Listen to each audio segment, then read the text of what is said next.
दोस्तों, क्या होगा अगर भारत अपने ही पानी पर कंट्रोल करने की कोशिश करे और पाकिस्तान सीधा परमाणु बटन दबाने की धमकी दे दे। जी हाँ, पाकिस्तान के आर्मी चीफ मुनीर ने अमेरिका में खड़े होकर ऐसा बयान दिया है जिससे आधी दुनिया की चिंता बढ़ गई है। उन्होंने साफ कर दिया है कि अगर भारत ने बांध बनाया तो पाकिस्तान 10 मिसाइलें दाग देगा। इस धमकी के पीछे क्या है और क्या सच में पाकिस्तान ये कदम उठा सकता है, आइए पूरी कहानी समझते हैं। आधी दुनिया को ले डूबेगा पाकिस्तान। अमेरिका में एक इंटरनेशनल सिक्योरिटी कॉन्फ्रेंस में पाकिस्तान के आर्मी चीफ जनरल असीम मुनीर ने भारत के खिलाफ खुली धमकी दी है। बयान में कहा है कि भारत ने सिंधु नदी पर अगर नया बांध बनाया तो पाकिस्तान उसके जवाब में 10 न्यूक्लियर मिसाइलें दाग देगा। बयान में अमेरिका के एक थिंक टैंक मीटिंग में उन्होंने कहा है, भारत पानी रोकने की कोशिश करेगा तो ये पाकिस्तान की सर्वाइवल की जंग होगी। साथ ही उन्होंने पश्चिमी देशों को भी चेतावनी दे दी है, ऐसा हुआ तो सिर्फ भारत पाकिस्तान ही नहीं आधी दुनिया इसमें झुलस जाएगी। ये धमकी ऐसे समय में आई है जब भारत सिंधु जल संधि यानी इंडस वाटर्स टेरिटरी के तहत पश्चिमी नदियों पर नए हाइड्रो पावर प्रोजेक्ट पर काम कर रहा है। तो चलिए आपको बताते हैं कि आखिर सिंधु जल संधि क्या है। ये बात है साल 1960 की। भारत और पाकिस्तान के बीच वर्ल्ड बैंक की मध्यस्थता में समझौता हुआ था। इस संधि के तहत पूर्वी नदियां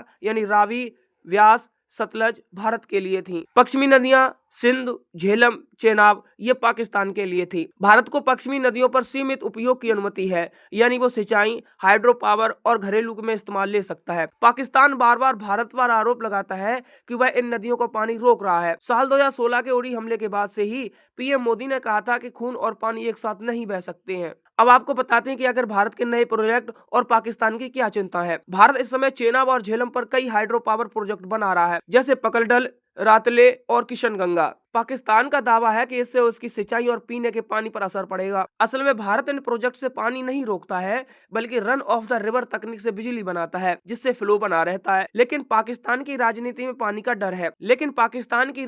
पानी का डर हमेशा से एक हथियार रहा है, खासकर जब आर्मी पब्लिक इमोशन को भड़काने चाहती है। असीम मुनीर ने परमाणु युद्ध की तो धमकी दे दी है, लेकिन इसका मतलब क्या हो सकता है शायद उनको भी नहीं पता होगा। पाकिस्तान दुनिया का छठा देश है जिसके पास न्यूक्लियर हथियार है। हम कह सकते हैं कि लगभग 170 वॉर हेड है। आर्मी चीफ का ये बयान सिर्फ भारत को नहीं बल्कि अमेरिका और अंतर्राष्ट्रीय समुदाय को दबाव में लाने का तरीका भी है। अब ये पाकिस्तान की रणनीति उसमें क्या हो सकती है? पानी का मुद्दा अंतर्राष्ट्रीय स्तर पर उठाना, खुद को विक्टिम दिखाना, फाइनेंशियल और पॉलिटिकल सपोर्ट लेना। यह पहली बार नहीं है। जब 1999 कारगिल के बाद और 2001 संसद हमले के बाद भी ऐसे बयान आ चुके हैं। अब सवाल ये आता है कि क्या सच में पाकिस्तान भारत पर मिसाइल दाग सकता है जिस तरीके की वो धमकी दे रहा है? तो चलिए आपको बताते हैं। तकनीकी रूप से तो वो दाग सकता है, लेकिन इसके नतीजे विनाशकारी होंगे। भारत के पास नो फर्स्ट पॉलिसी है, यानी वो पहले आक्रमण नहीं करेगा। लेकिन अगर पाकिस्तान पहला हमला करता है तो भारत का जवाब पूरी तरह निर्णायक होगा। भारतीय सेना के पास भी लगभग 160 से लेकर 170 परमाणु हथियार और सुपरसोनिक डिलीवरी सिस्टम है। न्यूक्लियर स्ट्राइक के बाद पाकिस्तान का अस्तित्व खतरे में पड़ जाएगा। अंतर्राष्ट्रीय दबाव इतना बढ़ जाएगा कि पाकिस्तान को आर्थिक और राजनीतिक रूप से तबाह होना पड़ेगा। अब ऐसी सिचुएशन में भारत क्या जवाब दे सकता है, चलिए आपको बताते हैं। भारत IWT के दायरे में रहते हुए पानी का अधिकतम उपयोग कर सकता है। पाकिस्तान की धमकियों को डिप्लोमेटिक तरीके से काउंटर किया जा सकता है, यानी UN वर्ल्ड बैंक के जरिए से। सैन्य स्तर पर भारत अपनी डिटरेंस कैपेबिलिटी को और मजबूत कर सकता है, दुनिया को दिखाना कि भारत संधि का उल्लंघन नहीं कर रहा है बल्कि अपने अधिकार का इस्तेमाल भी कर रहा है। तो चलिए आपको बताते हैं कि अंतर्राष्ट्रीय स्तर पर इन बातों के क्या मायने हो सकते हैं। दरअसल अमेरिका, चीन और UN ऐसे बयानों पर आधिकारिक प्रतिक्रिया नहीं देते, लेकिन वैक चैनल में दोनों देशों को संयम बरतने की सलाह दी जाती है। वर्ल्ड बैंक यानी IWT का गारंटर होने के नाते पाकिस्तान की शिकायतें सुनता है, लेकिन अब तक भारत को दोषी नहीं ठहराया गया है। चीन पाकिस्तान का पब्लिक सपोर्ट करता है, लेकिन पानी के मुद्दे पर सीधा कदम उठाने से बचता है। अगर विशेषज्ञों की माने